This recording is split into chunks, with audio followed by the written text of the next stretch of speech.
அதனால நாங்க உதாரணம் வேணும். ஒரு குச்சி இருந்தவன், கஞ்சா வச்சிருந்தவன், ஜெயில இருக்கும் போதெல்லாம் என்ன எங்க ஊர் ஆளுங்கெல்லாம் சொல்லுவாங்களா, எங்க அப்பா என்ன ஜெயில பார்த்துட்டு வந்து சொல்லுவாரு, உன்னை வெளியே எடுக்கணுமா வேணாவாடா அப்படின்னு கேட்கும் போது, பா நான்ப்பா இப்படி கேட்குறேன், இந்த ஒரு தடவை மட்டும் எடுத்து விட்டுருப்பா அப்படின்னு சொல்லும் போது எங்க அப்பா சொல்லுவாரு, ஊர் ஆளுங்கெல்லாம் என்ன சொல்றாங்கன்னா, அந்த பையனை நீ வெளியே எடுத்தா அவன் ஒழுங்காவா இருக்க பாறான், நீயும் காலத்துக்கு ஜெயில இருந்து அவனை வெளியே எடுக்கிற, அவன் திருப்பியும் வரான், திருப்பியும் பசங்க கூட சேர்றான், திருப்பியும் குடிக்கிறான், திருப்பியும் கஞ்சா அடிக்கிறான், திருப்பியும் சண்டை போடுறான், திருப்பியும் ஜெயிலுக்கு போறான், திருப்பியும் நீ எடுக்கிற, திருப்பியும் வந்து அவன் அதை தான் பண்றான்.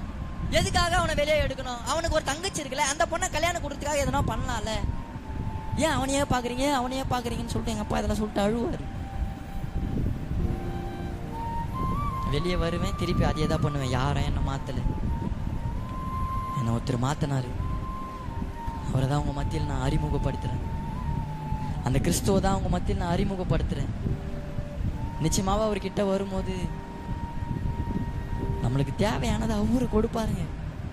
அவரு கொடுத்தாருன்னா அது ஆச்சரியமா இருக்கும், அது அதிசயமா இருக்கும்.